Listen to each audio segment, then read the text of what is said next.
I don't need my whole fucking camera roll to be this picture. Yes, you do. No, I don't. I have Yes, no you storage. do. I have Genshin now. That's recorded. I hope you're embarrassed. Okay, well, you know what? I'm gonna put this in the intro. You play Genshin. Wow. Freak. You play fucking Genshin! I play it on my phone like a normal person. You play it on a fucking Macintosh. On a PS5? Yeah. Which you couldn't afford.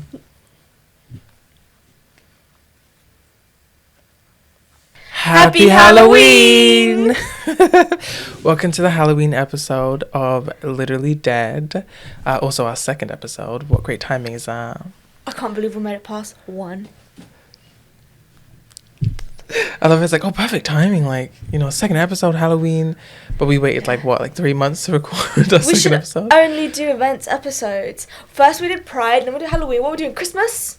And then what? New Year's? Oh, we could do Black Christmas. Oh, the old one. I like that film, but I've seen it too many times. Fair enough. Maybe we'll do it next year. Well, anyway, it's not about Christmas. It's about Halloween. It's about Halloween! But we're not covering Halloween today. Oh, like the film? Yeah. Oh, We're not. Good. Ha ha ha. I thought it was funny. We're original and funny. So original. So very funny. What are you dressed up as today, Tyreece? A whore. No, Well, that's not special. You do that a all the time. widow. A widow. Wait, sorry. A suspicious widow. You didn't Or kill a your witch. You didn't kill your husband. But you definitely did. You definitely did. Listen, if you'd have been there, if you'd have seen it, I bet you would have done the same. I love that.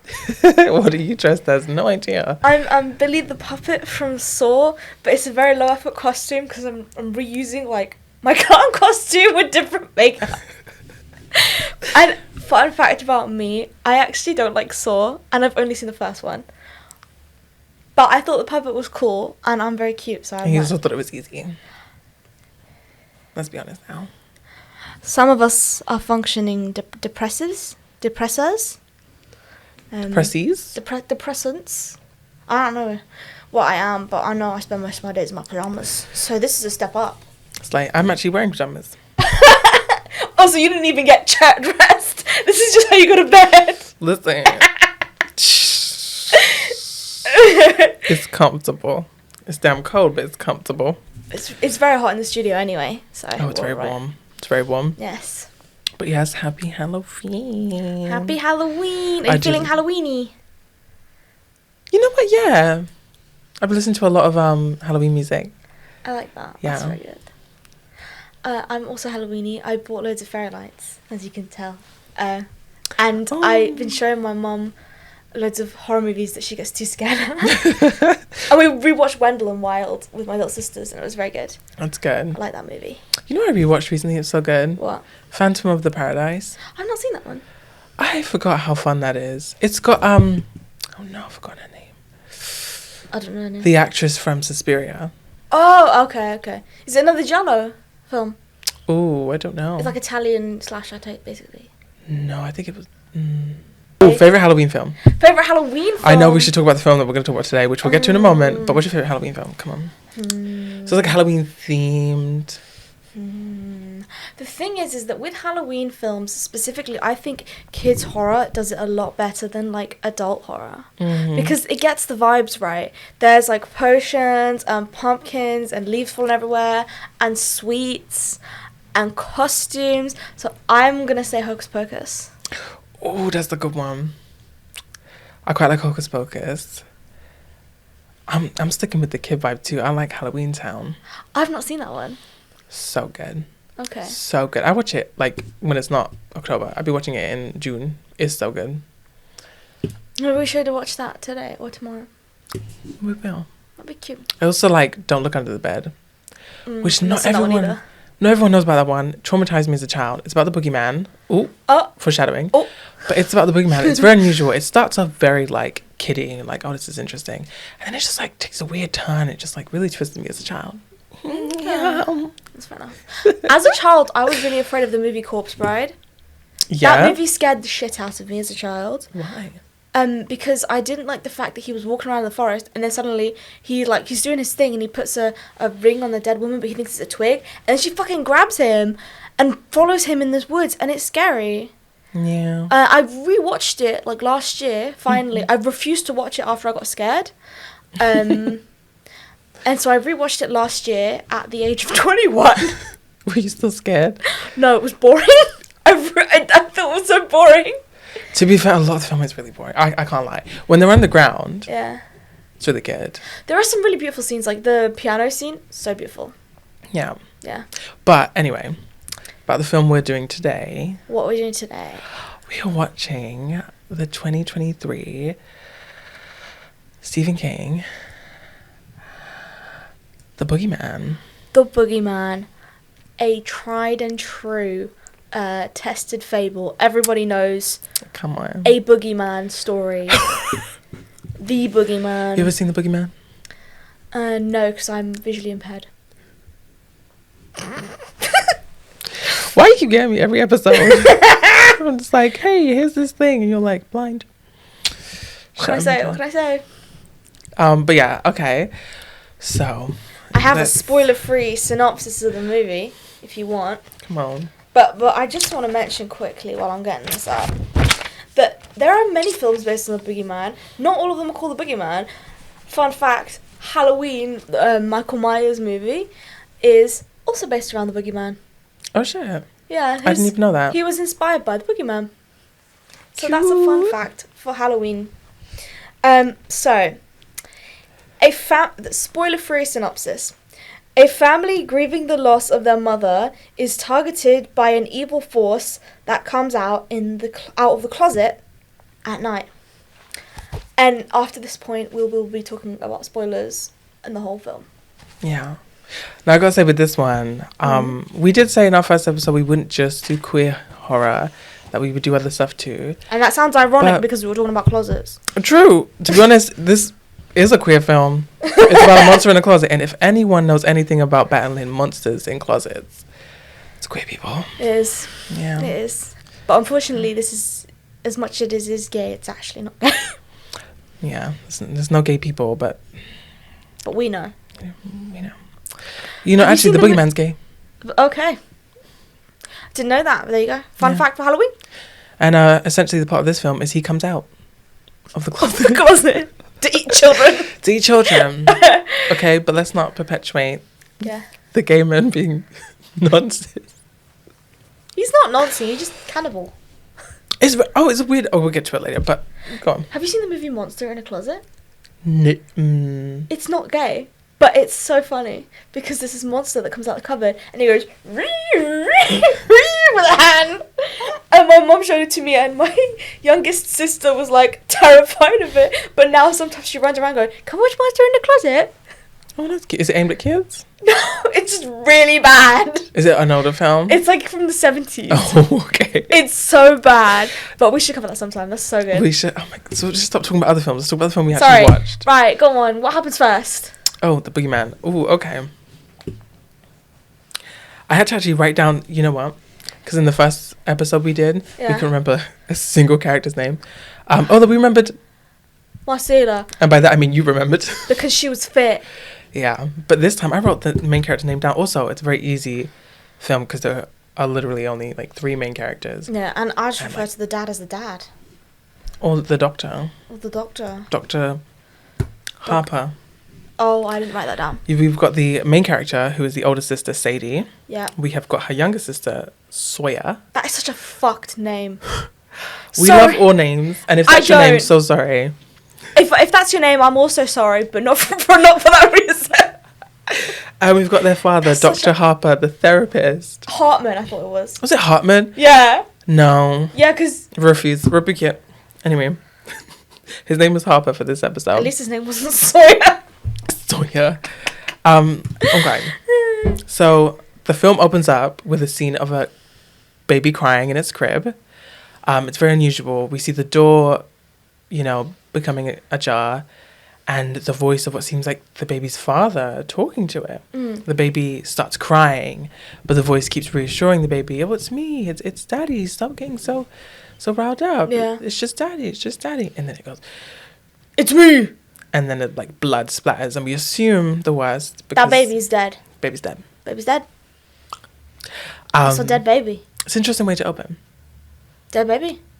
I mean, it's so popular for a horror film to open up with like a first kill of a character that's completely irrelevant to the plot. That's because it's called a cold open.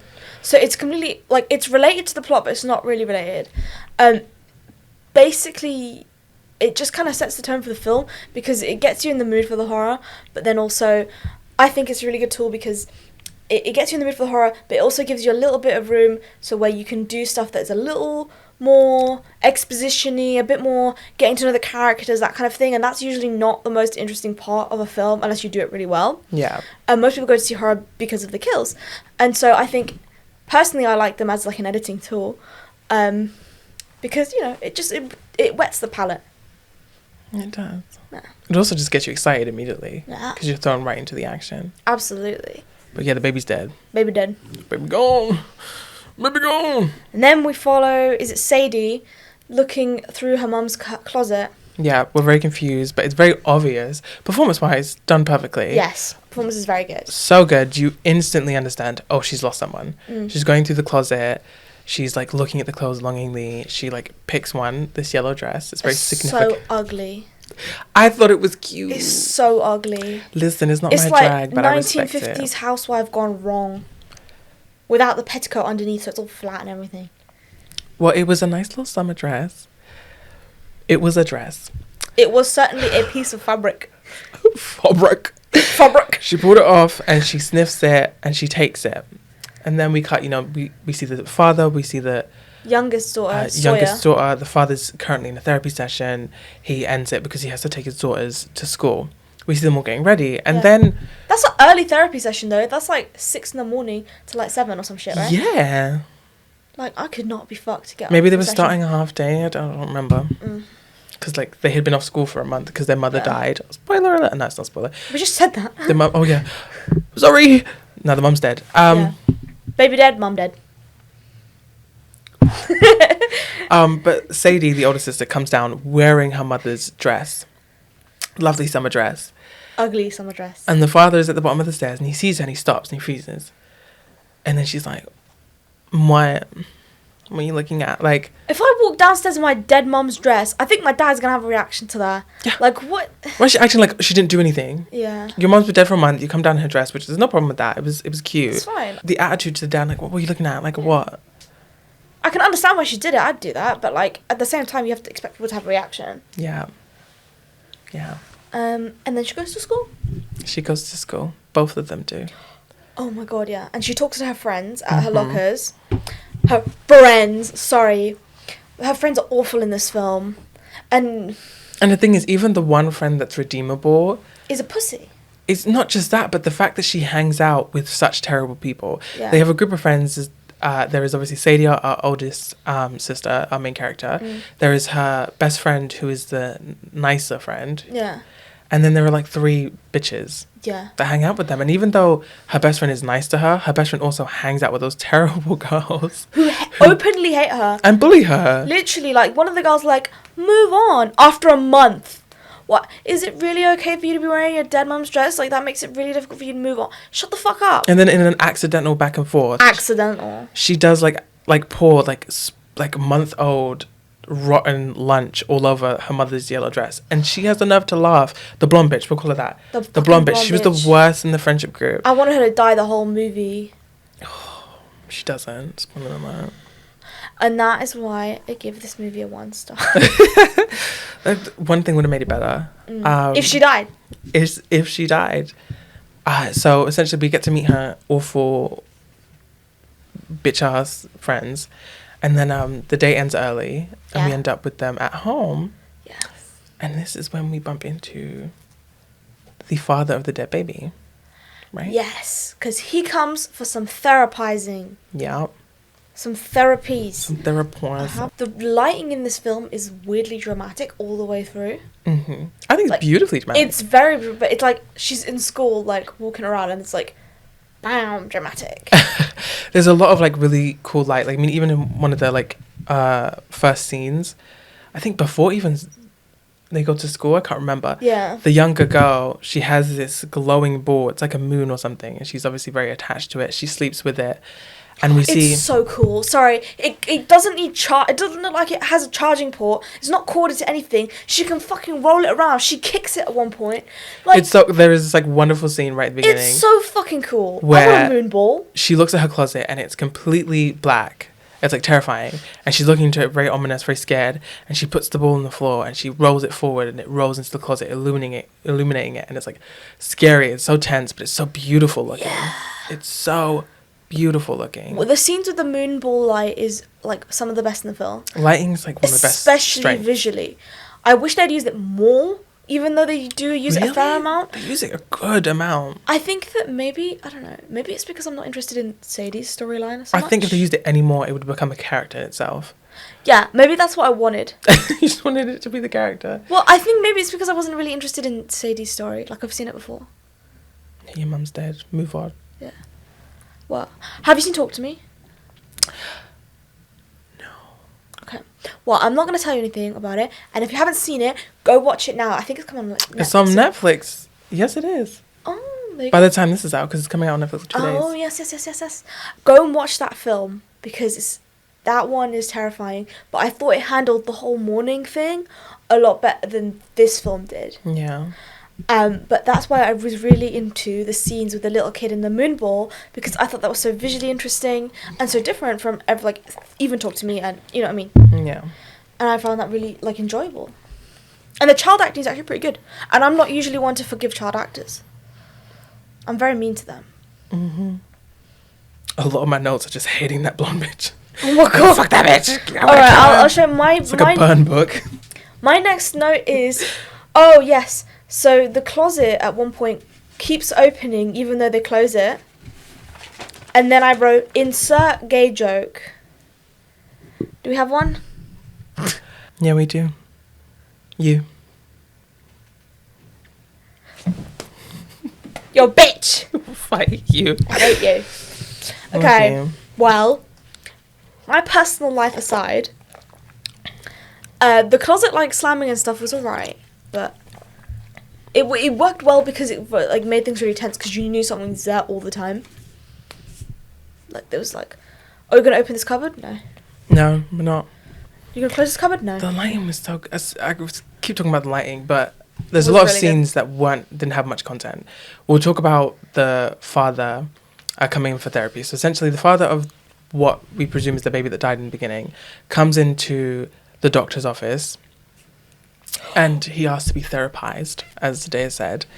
He tells the therapist that his children died suspiciously, that people think that he did it. He talks about how his kids saw some sort of monster before they had died and he didn't believe them. And we don't get to see it yet. And they have a drawing that we don't get to see, which is like really spooky. Obviously the doctor, it's like, what the fuck? Is like, what the fuck is up? So he is like, oh, I need to go to the toilet. Yeah. And he rushes out. He goes into his kitchen. I need to use the lavatory. The lavatory. He's calling the police. Oh. He's calling the police. And he tells them, there is a dangerous man in my office. Oh, no. I'm worried. I don't know what he's up to and I don't know what he wants from me. Please send help. And while he's doing that, we see... Guy fucks off. The father of the dead baby. Yeah. In the office, and the closet is open. Yeah. And he's looking into it very ominously, like, what's that? Oh my god. Yeah. Anyway, we don't see him for a bit, and then we cut to Sadie, and I have something to say. Doing laundry. We have to say this, right? She takes out, so the stuff is already in the laundry, right? And she opens the washing machine, she takes out the dead mom's dress, smells it, put it back in the laundry, and then closes it and does the washing up. I know it smells like your dead mum, but you have other clothes that smell like that and don't have month-old lunch on it. Yeah. She just wanted to see if it smelled. She's like, oh, that was the last lunch my mum packed me. Look. Not for me, babes. But honestly, that scene of her washing the clothes, that's another great scene that's so beautifully lit. Yeah, because the washing machine glows. It has a light in it, and it's this very warm-toned... Rich people are dark mad. Lighting in the room, and then the washing machine is just glowing with this white artificial light, and it's so cool. I want a glowing washing machine. That sounds sick. Yeah, I can never see what's in there. I'll be losing my socks. Yeah, that's fucking cool. After the washing machine scene, after she smells the nasty, disgusting, rotten food of her mum's dress. Delicious. She goes over to her mother's craft room. Her mother was an artist, a painter, and there is a red, thick liquid leaking from under the door. And she thinks it's blood. She steps on it. Well, you would too. She steps on it. She freaks out. She falls down, and then she gets up. She opens up the studio door and sees that it's just paint that's been spilt. Yeah. Because the room has been ransacked. Yeah. Ran through, her art destroyed, everything thrown off the walls, and she hears a commotion happening in the closet. So she goes over to the closet, and she's picked up a blade or whatnot, and she's like, I gotta figure out what this is, defend myself. And she opens it and she walks in, and there seems to be nothing there, although you can see ominously behind her in the closet door that closes behind her, there is a shadowed figure hanging on the door. Yeah. And then the door bursts open, but it's her father. And she freaks out, but she's like, oh my God, Dad, Mom, I'm so scared. Yeah. And he's like, it's okay. And then the door closes again. And this time they see that the father of the dead baby dad is hanging on the inside of the closet door, deceased. Then we cut to Sawyer. On the bus, and this bit's funny. It's bad. It shouldn't be like this, but it's kind of funny. Because they're on this bus, they're doing their thing. She's showing off her wobbly tooth, and then they see police cars outside of Sawyer's house, and her friend goes to her, oh my God, is your dad dead too? Kids say the darndest thing. Wait, it's your dad's not dead too, is he? Oh my God. It hits in the moment. It so hits in the moment. Oh my God, it was so funny. It was so funny. I couldn't Double homicide. How did the mother die? Car accident. Yeah, but they refer to it as a car accident. No. Well, they refer to it as accident, then a car accident. Yeah, car accident. It was accident first, and then they say car accident. But I wanted more details. Like, was she a drunk driver? Was she a drunk driver? Did she crash into someone? Someone crashed into her? Was she a pedestrian that got crashed into? Because it seemed like everyone knew about it too. Like, there was like a weird vibe where everyone was like staring at her. She even says like everyone is staring at me. I never understood that, because like in real life that doesn't work like that. Like, obviously the rumors spread and stuff, but not a lot of car accidents have the people's actual names like written in there, like who died. And so like maybe it's a really small town, but and like no one really dies in freak accidents that Yeah. often, so it's like, oh my God, that like crazy. but like car I don't crash. get the vibes from that. Like it just looks like a normal town. So she's haunted at night by this boogeyman, right? Mm-hmm. Oh, we Sawyer. have another great shot. And she fucking Something jumps out of the closet. yeah, and then she has the glowing ball in her hand. Wait, and no. she, Something jumps out of the closet and it crawls under the bed. yeah, crawls under the bed, and she grabs the glowing ball in her hand, and she puts it under the bed, and she's like, the camera flips round, and it looks really good, and it's very, very classy. So good. And she's illuminating like half of the under of the bed. but she can't get to the other half, so she rolls it. And when it gets to the other side, we get a glimpse, the quickest, slightest glimpse of something organic. Does she fall, or is she pulled under the bed? She falls. She falls, and I thought she was pulled under the bed. And then, she screams whatever, and she Yeah. goes to her older sister. Wait, I have a note here. This is going to be all episodes. We're talking, and then notes. American houses are too damn big. That's what my note says, because she's screaming her ass off. She is falling over, balls rolling everywhere. Nobody fucking hears anything. Nothing. I can fart in one room and my mum will hear it in the next. But I live in a council house. But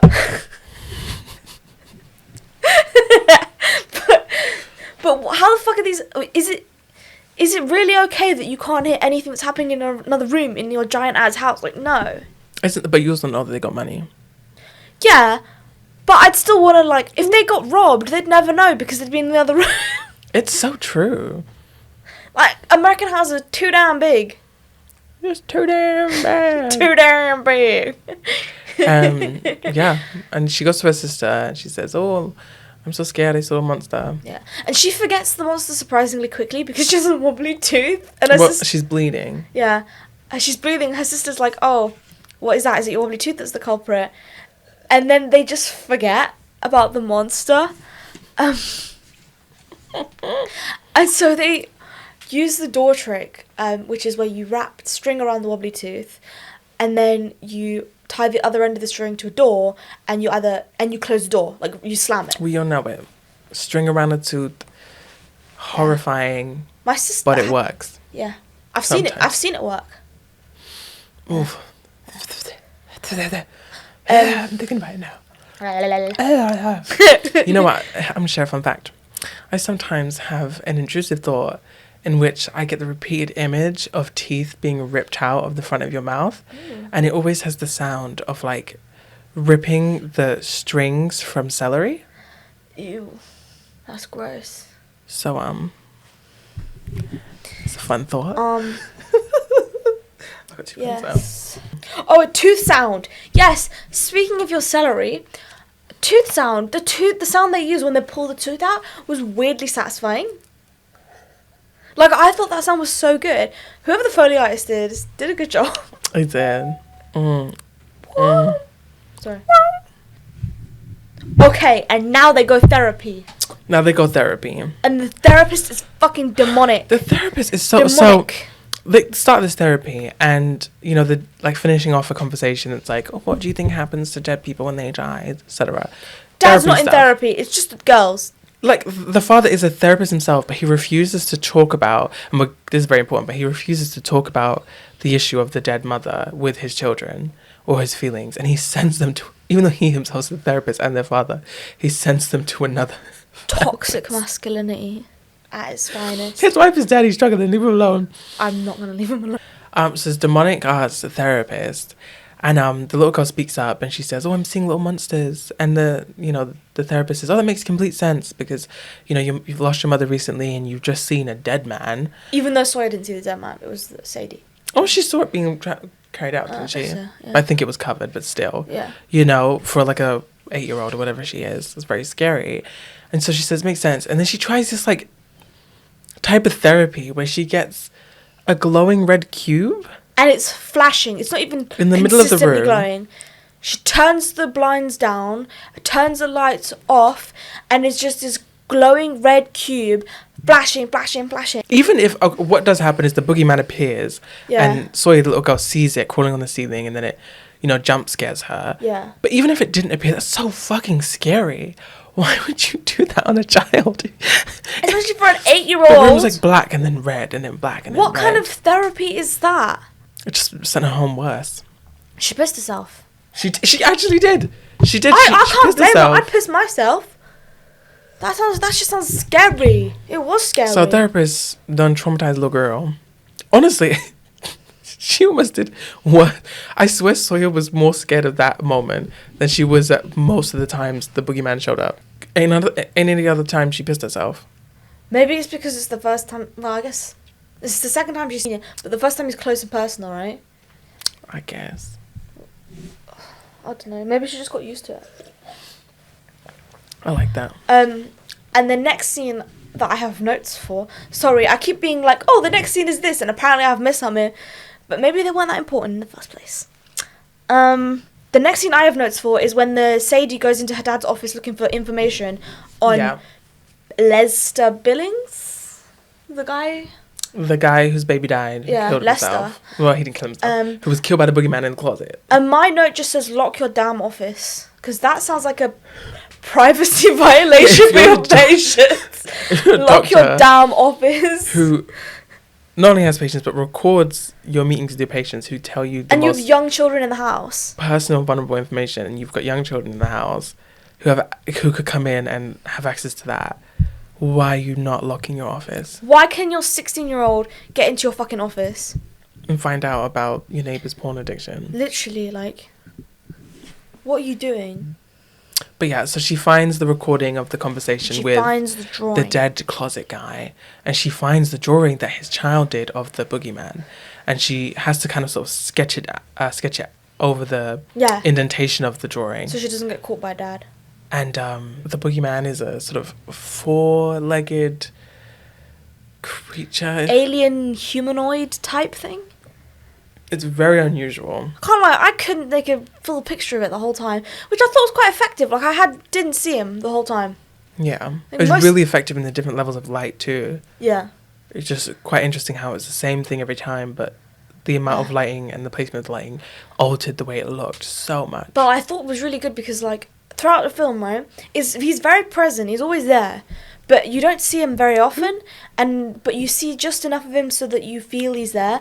And I think that was really done very effectively. Like, other movies, like especially ghost movies, I can't get behind because, like, they're not there.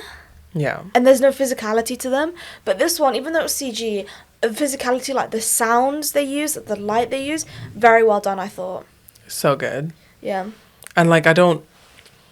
Like, for me, with what you were saying, like, I don't typically get scared or can, like, believe into the fright when it's some sort of, like, alien type. And even though it's not alien, it was borderline more supernatural, but it gave sort of almost like an alien vibe. Yeah. I usually don't like those type of monsters, especially, you know, when they're, like, heavy CGI. Yeah. But it was quite effective. I quite liked that it wasn't just, like, in broad daylight, you know, chasing us down, because it was so in the dark all the time and the lighting was used in such an excellent way. I was a little spooked. You jumped a few times. I did, but I'm a sucker for jump scares. Even if the film's shit, I will jump. I hate a film that relies on nothing but jump scares. Oh, yeah, true.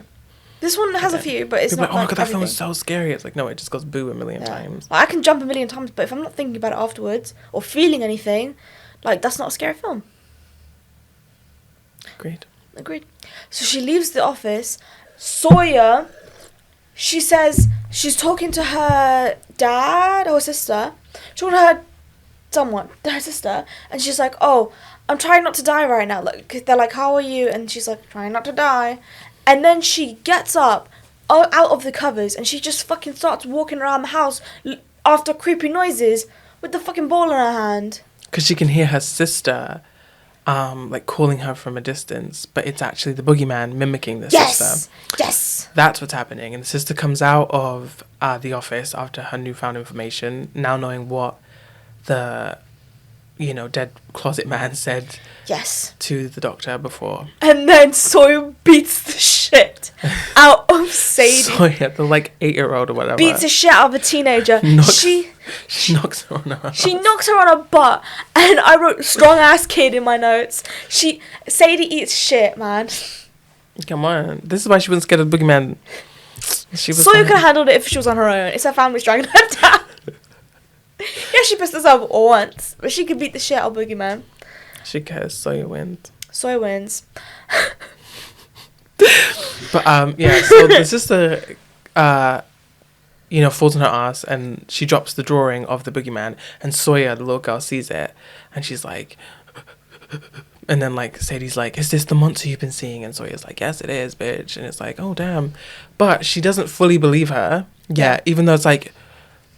Anyway. Even though it's obvious. It's obvious. And then, okay, next thing happens when she wakes up from the dream of it being shoved in her mouth. Oh, yeah, she has a dream. Yes. So, Sadie has a fucking weird dream where the boogeyman comes after her and shoves his hand in her mouth. And then she wakes up. She wakes up very dramatically. Yeah. And she reaches for that bedside water and she goes at she's like, that was an awful noise. Let me tell you, that was an awful bedside noise. water be hitting so good after a nightmare. You ever woken up where it's like sandpaper down your throat and you're like, oh, I didn't drink my water before I went to bed? No, I always drink water before I go to bed. Well, you just fuck yourself over. You never woken up like absolutely Sahara Desert and it's glorious. I'll just go to the bathroom and get more water. It's not the same. Because by the time you've gotten up, you just tortured yourself. Well, no, because I don't wake up in the middle of the night. I only wake up in the morning. I sleep really deeply. You do? Yeah. I sleep so deeply. I sleep for like 8 hours completely knocked out. Hurricane could be happening. Boogeyman could be coming after me. Hand in my mouth and shit. I'd still wouldn't wake up. I wouldn't wake up. So I don't... I used to have bedside water, but I don't anymore. I grew out of it. That's good. That's good. No, you're a real man now. I am. You don't need water. I'm a real puppet now. I'm a real boy now. I'm a real boy. Oh, and here is when I noticed that Sadie, whenever she's not in her like sweats or hoodies, she's just like a middle-aged woman. And we had this discussion, but money equals bad fashion, or bad fashion equals money, one of the two. So, all of the hauntings kind of blend together a little bit. But in the daytime, which is when it's not nighttime, she asks her best friend to drive her to Lester's house because she wants to know more about him again and more about the boogeyman and all that shit. It's a fucking shit tip. There's candles everywhere. Lights are all tied to like the cupboards, and she goes upstairs and this fucking trigger like kind of does this thing and she gets a Polaroid picture. You get me? Yeah. And then jumped way ahead, I feel. It's just a long ass scene. It is a long ass scene. To be fair, nothing significant really happens. Yeah. Did you say when she noticed all the mold? Oh no, it's fucking moldy as shit. Like the house is like, it's almost like it's decaying. Yeah, it's almost like it's decaying. Which is, funnily enough, she sees small bits of that happening in her own house, which is why it's significant. Because it's a sign that the boogeyman has invested itself. It's like an infestation. He's rising damp. He's black mold. Good luck getting the council to deal with that. Good luck. So she meets Lester's wife, and she's crazy. And she's like, get the fuck out of my house. And starts shooting after her. Mm-hmm. And then her friend is like, girl, what are you doing? We're trying to buy drugs or some shit. And she's like, no. And then it's nighttime and there's more haunting. And then it's daytime again. And her friend is literally watching her shit. Mm-hmm. Even though she's not actually shitting. She's like looking at camcorder footage of her like dead mum. But she's like standing on the toilet seat of another stall. Like looking over like, hey girl, how you doing? Which is kind of cute, is it not? I would not do that for you, I'm sorry. And if you did that for me, I would throw toilet paper at you. We can't be friends. And she's like, why don't we hang out then? We'll come over to your place. She just invites herself over. But she doesn't just invite herself over. She invites herself and her bitch-ass friends too. So. Yeah, she says, okay, I'm coming over to your house. You're going to host us and those girls who bully you. Yeah. And the girl who spilled lunch on your mum's ugly dress, she's coming too. Even though she fucking hates you. Why would you go to someone's house that you don't like? Like, even if I'm a bully, if I don't like you, why the fuck would I go to your house? Because you like tormenting them. That just sounds long. Leave that shit to school, man. No. So anyway, so we get to this sleepover with these girls who all hate her. And the dad's like, oh, Sawyer, leave your little sister alone if you have a nightmare. Come to me first. It's a big night for her. Ugh. Anyway, so it cut to her in her bedroom with her friends, so-called friends, bitches. Quotation marks. And they're like bored because they're not talking. Sitting in silence. They're listening to music super low volume. Like volume 2. Like you can't hear it properly. And they're like, oh my god, we're so bored. Do you have any alcohol? It's like, my dad doesn't really drink. It's like, but sorry, if you can't have fun without alcohol, you're fucking boring. You're boring. You have to face that. Yeah, I don't mind a drink. I like a drink. But that's not... Like, I can't do that all the time, because that's shit. If you can't have fun without alcohol, you're fucking boring. I feel bad for you. I feel bad for you. Yeah. Anyway, so she's like, I don't have my dad's alcohol, but I do have my dead mum's weed. It's not said exactly like that, but basically that's the point. And so they light up the old ass split. That joint looked dusty. It was disgusting. It was barely a joint as we well. We didn't even know what it was when she first found it. I thought it was a charcoal. I thought it was like a piece of paper. I didn't know. Yeah. Anyway, then she starts vomiting. She starts coughing up and she goes to the bathroom and she vomits. And you know what comes out of the vomit? String. And a tooth on the string. It's the sister's tooth that was pulled off. On the string. I remember the dream she had where the boogeyman put his hand down her throat. It's that. Yeah. Yeah, so she coughs up the tooth into the toilet and then her nicest friend comes in and is like, oh my god, you okay, you okay? And the other friend's filming her on the camcorder. Yeah, on the fucking camcorder. The blonde bitch. The one who wanted to die. The one that needs to die is filming her on the camera. And then she runs into the mum's studio. Yeah. And she goes into the cupboard, even though she shouldn't. The closet, yeah. And she thinks she's being locked in there. I thought her friends locked her in as a fucking joke or prank, Mm-hmm. but it turned out to be the boogeyman, and he was in there with her the whole time. Yeah. And she It's very creepy, very well done. It's very dark, and we see the eyes behind her, and then she turns to see it, and it's just like this ominous creature. It's absolutely well done. Yeah. And then she finally gets out, She like and she's falls like, out of the door, and everyone's like, do? ah. She's like, what the fuck did you guys do? And the blonde one is like, you're doing it for attention. You're like, a crazy bitch. Yeah. And then Sadie finally grows some fucking balls and slaps her in the face. But it's only one slap. And I'm like, you should have at least closed your fist, babes. But it is so satisfying. Oh my god. Yeah. I was very happy about the slap. And all her friends leave because they're like, oh my god, she's a psycho. Her friends. Girl, get some new friends at that point. Sorry. They all leave, and then we cut to Sawyer, Yes. the younger sister, playing video games. She was on the playing couch. video games this whole time on the couch. What game is she playing? Please somebody tell me. Because I don't Someone know. Google it, because it looked interesting. Yeah, it was it giving looked good. Zelda vibes. But it wasn't because it was But on it a was them. PlayStation or some shit. Or Xbox. It looked good. I want to know. Yeah. If anyone knows, let me know. Google it. Yeah. I tried. I couldn't find anything. Lame. Someone might know, though. I'll ask, Anyway, she's playing ask video Reddit. games. Someone ask Reddit. And then talk about lying. We get a really, really well choreographed scene Yes. where She shoots the gun in the game and it flashes the whole screen and it makes a noise like choo. so she's like sat on the couch and she can hear the boogeyman going around, and she keeps using this tactic where she shoots in the game and it makes a flash on the screen which lights up the room for a moment, and she's using that to have a look around, and then she kind of catches a glimpse at it and she realizes it's in the room. So she lays down on the couch and tries to remain as quiet as possible and not let it find her.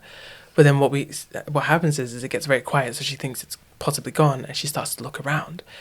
And then the TV flashes red, Oh my god, yeah. bringing us back to the moment in therapy with the red light box when she had that Very terrifying cool. encounter with the boogeyman. Yeah. And so she instantly gets scared because she's reminded of that. And she turns around to the TV, and it just happens to be sort of like just a monster on the video game that Yeah. glows red.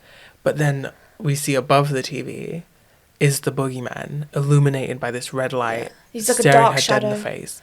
And then he pounces on her, Yeah. causing the couch to tumble over. Fucking picks her Absolutely up, terrifying.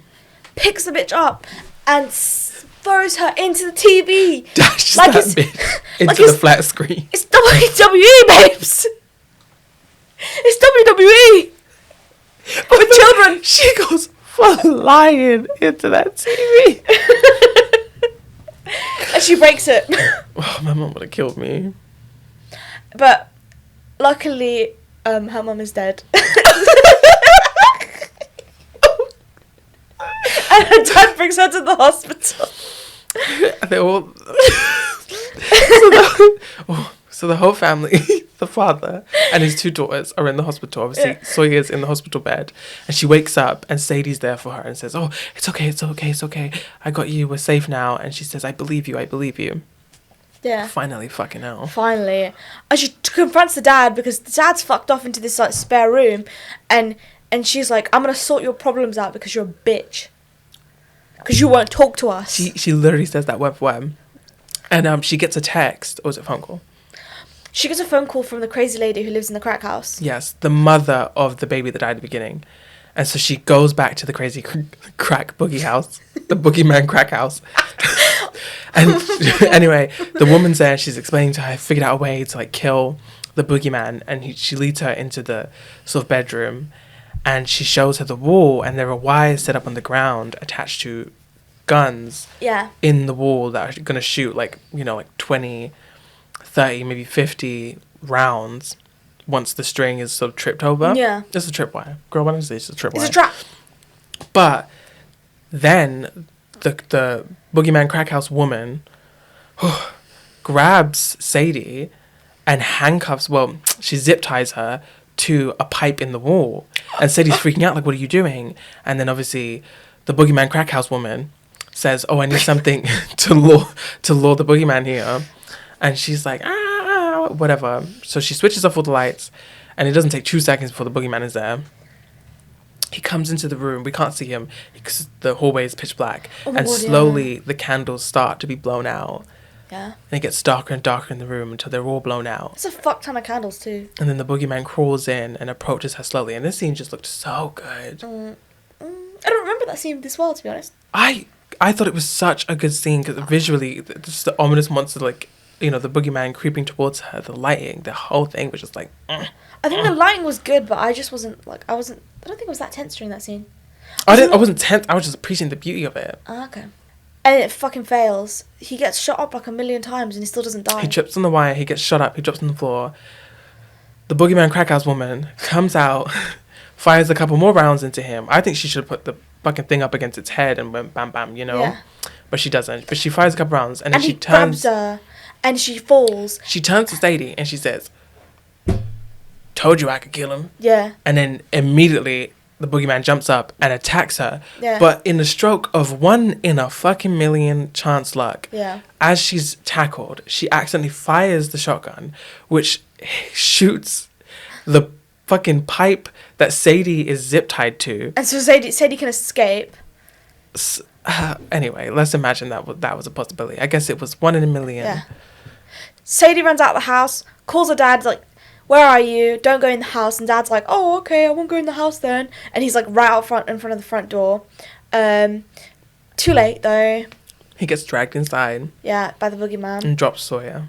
Yeah. And then Sadie gets home, wraps Sawyer up in Christmas lights. She had herself wrapped up, didn't she? I thought Sawyer wrapped her up. Sadie wrapped her up. Maybe.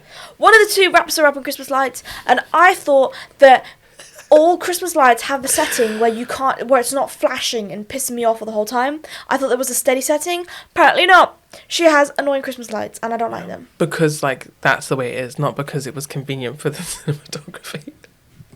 I don't like it. I can't. You didn't think it looked good during the scene? Flashing Christmas lights get on my tits. I can't deal with it. No. Why would you have them flashing? You know what I don't like? Okay, hot take. I don't like the colourful Christmas lights. I like the nice, like, glowy cream kind of coloured ones. The yellow ones. The yellow ones. Yeah. Yellow-ish. Can't be too yellow. I can do yellow. I can do green. I can do red when it's mixed in with other things. But they're so romantic. I can actually, you know what? I can do, like, the red, green ones if it's just used as an accent, and then mostly it's the, like, yellowy green ones. I can do a blue and a cold white, but only if it's, like, a winter wonderland theme. If that makes sense. But if your whole house is, like, every single different colour of Christmas lights, it doesn't... In my opinion, it doesn't look as good. It doesn't. But my family tends to go for the same kind of theme every year because Yeah, once you got them, use them. Yeah. And we go for like a kind of gold, green, red type thing. And white, but yeah. It's Halloween. Why are we talking about Christmas? Anyway.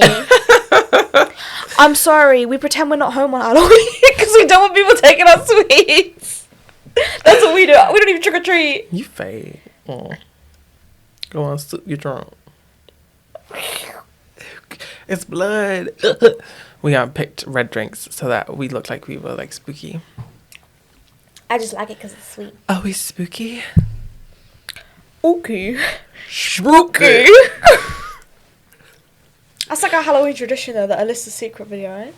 Do you watch it every Halloween? No. You don't? I think I've only ever seen one. I think I've watched it for the last 3 years on Halloween. Where are we in the story? Okay, so... They're fighting the monster. Yeah, so Sadie runs home. She finds her sister. She wraps her up in Christmas lights or whatever to keep her protected because the boogeyman is, like, afraid of lights. So she goes downstairs to try and find her dad, and she finds him up in the corner of the room being held by the boogeyman. And the boogeyman drops him, and then it comes for Sadie, like... Yeah. And then it leads to this really hectic...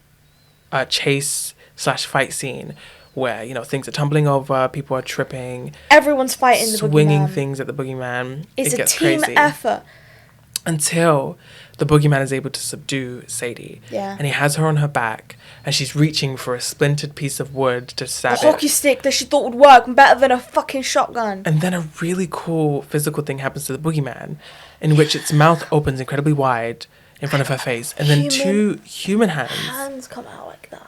Come out and then grip the bottom of its jaw and the top of its mouth and stretch its mouth open, and then a face comes out from inside. Very dark and dimly lit. It was very creepy. It was very interesting visuals. And then started to sort of... What's the... Trying to, like... You know, like in Harry Potter when the Dementors are sucking the souls out of people? But imagine the soul was, like, weird, wiggly, dark black blood. Yeah, instead of, like, mist. That's what it starts doing. And then the dad gets up because he's been like low-key unconscious, picks up that splintered piece of wood, stabs the fucking boogeyman in the fucking side of his head. Boogeyman falls or whatever. They all climb around. They start like beating the shit up. But then, you know, they can't do anything against the boogeyman. They get sort of like whooped into the corner. Yeah. All three of them, the whole family. And she pulls out the lighter she used to, smoke the weed that belonged to her mother. And she's like flicking the lighter. And it's not working. And then when she does finally get it to work, it turns to the left, which means she thinks it's her mum because of another scene with the lighter. Another scene, she lit the lighter and she was like, "Mum, if you're here, turn to the left. The flame to the left, please." Whatever. And then so at the end, it turns to the left. She's like, "Mom." Anyway, little sister is a smart one who uses the aerosol, right? Oh my god, yeah. Little Sawyer, little genius she is, little bad little bitch. arsonist. Come on. Slay. Uses little aerosol can to turn it into a flamethrower, and then Sadie takes the aerosol can and starts burning the shit out of this boogeyman, right? Kill Dad it. is like, bop, bop. With fire. And she's like, flame, flame, flame, bop, bop, flame, flame. Family effort, team fight. They beat the shit out of it and they win. Teamwork makes the dream work. Teamwork makes the dream work. Teamwork makes the dream work when you're fighting a boogeyman. Yeah, remember that. No. In case you ever fight a boogeyman. Yeah. My last note just says group therapy because the dad finally decided to fucking show up. Yeah. But they go to the same therapist. The demonic therapist. Yes, they go to the demonic therapist who traumatized Sawyer, but he finally opens up and they do therapy together and it's beautiful. Yeah. Oh, and then she goes back in because she wanted to get something or something, and the cupboard door's open and she wants to look inside, but the therapist is like, "Sadie, what the fuck are you doing?" And then she's like, "You right, bitch. I was just feeling a little crazy," and she closes it. I'm feeling a little goofy. I'm a little goofy goober. She closes the closet, signifying she is done with that shit. Shit. And then a song plays and the credits roll and that's it. Yes. Oh my god, we got through the plot of the movie. That was the thought the beginning, that was the plot of the movie. Now it was very difficult to keep track of because a lot of it blended together because of the pacing. It's very true, and there are a lot of scenes we could have spoken about that weren't necessarily attributing to the main plot, but like scare scenes. I mean, Sawyer had multiple scenes where she was being, tormented by. And those were the most tense scenes in the film. Yeah. Go watch the film for yourself if you want to. Go watch it. Like, it's a good, like crowd pleaser type movie, you know? Yeah, I understand that. Like, I'm glad I watched it with you, like, because I don't think, as much as I did like the film, I don't think I would have enjoyed it as much on my own. There are certain movies that are like that, though, you know? I agree. I do quite love a film that you can watch in a group of people and you're all just on the edge of your seats, like, screaming together, shouting together, crying together. Yeah. Do you have overall thoughts on the film? I do. I thought the film was good. Yeah? I liked it. The lighting goes hard. The lighting is so If good. you like a film that like has really cool visuals, especially when it comes to lighting, it's great. I'd definitely check it out. I mean, it made me want to paint so many of the scenes. Like, so many scenes were just so beautifully and interestingly lit. I just wanted to paint. I was like, oh, I want to take a screen grab and just paint this because it was just fucking so good. And obviously it's got like a deep meaning. Obviously, if you were to like delve into it, obviously like, it's kind of like the elephant in the room vibe, where the father is like ignoring this like boogeyman that's like coming for his children. He's not very present, father. Because he's not very present. He doesn't believe them. He's like shoving his feelings behind. And the boogeyman obviously is kind of like low-key representing like mourning and grief, until eventually he like, it comes for him because it's like, he's just bottled up so much. And as a family, they have to overcome it together, and address the boogeyman in the room. Sorry, in the closet. Letterboxd score? I think it's... Ooh. Letterboxd score, let me see. On a good day, 4. On a good day, 4. Out of 5? Yeah. Ooh. On a good day. Okay. If I'm so in the mood for it, I would say it's a good 4. Okay. If like it's your type of horror, then like you can like it. Yeah. My overall thoughts. Okay, I as much as I liked the film, I wasn't as fond of it as you were. I think it was very well made, but I found the story pretty mediocre. Like, the character decisions really pissed me off, and I understand that's like a thing with horror movies, but what gets to me is the like, why are you hanging out with people who don't like you type thing. But teenagers can be shitty. I understand that. And the fact is that I was more interested in Sawyer's storyline because you don't get that many horror movies about young children and grief like put together. I don't think anyway. So I was more interested in that because of also her glowing ball. It was really cool. It It was more visually interesting, even though the rest of the film is also really good looking. I was more interested in like scenes like that because the camera angles were more creative with that one. So that's why I wasn't really as fond of it. Some tense scenes I thought was pretty good. The acting was pretty good. I liked the editing as well. I thought it was good that they didn't show the monster too much. And also, this is a really stupid thing, but I liked that they only ever said the boogeyman once in the whole film. And it was like, oh, my children called it the boogeyman. Was the crazy crack lady said it. Yeah. And that's the only time it's ever mentioned like in the film. Instead, they usually call it the thing, or they don't even like mention it by name or anything like that. So I think that really helped helped sell it. Yeah. It did, and it didn't attach it to a greater lore. I mean, it did the boogeyman crack house lady. Yeah. Was, she had some ideas that like, oh, this thing's been around for a long time, whatever. But it doesn't attach itself to this big folklore, so it doesn't have to do all of that work, which was nice. It just felt like this is its like own thing, and this is just a word that they've given. Even though, yes, it was an adaptation of a short story by Stephen King, and he actually really liked the film. But he's been a lot more, like, forgiving of his adaptations as of recently. Yeah. Like, he wasn't in the beginning, and now he is. So, yeah, I think I'd give it, like, a 3.5. Okay.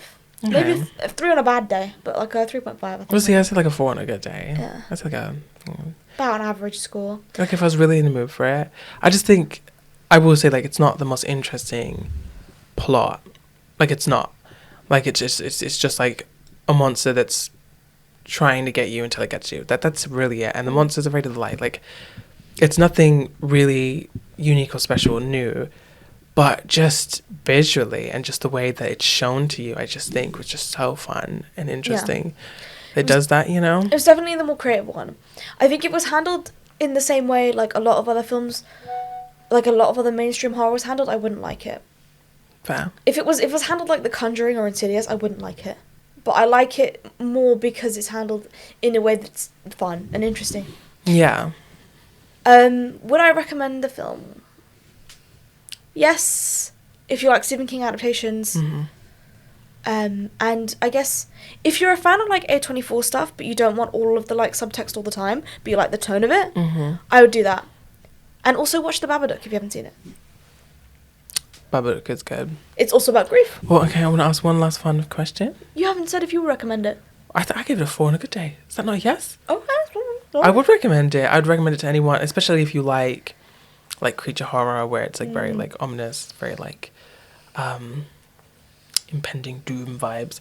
I think you'd really like it, especially if you really appreciate like good lighting. I know some people might disagree, but I think it's fun because I like when it's just visually fun, even if some people poke holes in it. Yeah. But yeah, one last fun question. What do you think could have been done to prevent the entire film from happening? Well, first of all, if Boogeyman killed my wife and kids, my kids, and then my wife got crazy, I probably wouldn't give it to another family that's just suffered a loss, especially because he knows it attacks vulnerable people. What a cunt. Lester's a little bitch. Try to kill Sawyer? Literally, like, what the fuck? Or Sawyer could take him. It's fine. She could. I have a question. She's a little gangster. Yeah, what would you do? But also I have a question after this. Ooh. Okay. To prevent the entire thing from happening? Yeah. Wouldn't drink and drive. Drink and drive? Don't drink and drive or drink. Yeah, I wouldn't drink and drive. Okay. We don't even know if she was a drunk driver, but there you go. Don't drink and drive, kids. No, I just wouldn't have died if I was her. Personally. Okay. My question is, I know you said one last question, but I'm going to be a bitch anyway. Come on. So this is our second episode, and our first episode we had the gorgeous Marcella as the villain. Yeah. Who would you think would win in a fight? Marcella or the Boogeyman? Marcella or the Boogeyman? Oh, the Boogeyman. Really? Yeah. Like, she's cool and she's got some interesting spooky powers, but like, it would just like tear her to shreds, I feel. I don't think she has super strength. Interesting. I don't think he would go after Marcella, and I think that if there was in like a cage or like a battle royale type thing, if there were lights everywhere, he'd be fucked. So it really depends on the context. What if there wasn't? If there wasn't, but what if she can shapeshift, can't she? Or I don't know if it's shown in the movie. I've forgotten from last time. It's been so long. Sorry. I don't know. Maybe we'll just leave it out for people watching. Who do you think would win? Ooh. Who do you think would win? Who? You sound like an owl. Who? Thanks for watching. Thank you for watching. It's been another fun episode. Happy Halloween. Happy Halloween. And please join us again for whatever next episode we release. You can find us on YouTube. You can find us on YouTube. You can find us on Instagram. You can find us on TikTok. Can you find us on Spotify? You can find us on the Apple Podcast app. Ooh, Apple Podcasts. There you go. And we'll see if there's anywhere else. Check out Instagram to find out. Check out Instagram for updates. Yeah, thank you. Happy Halloween.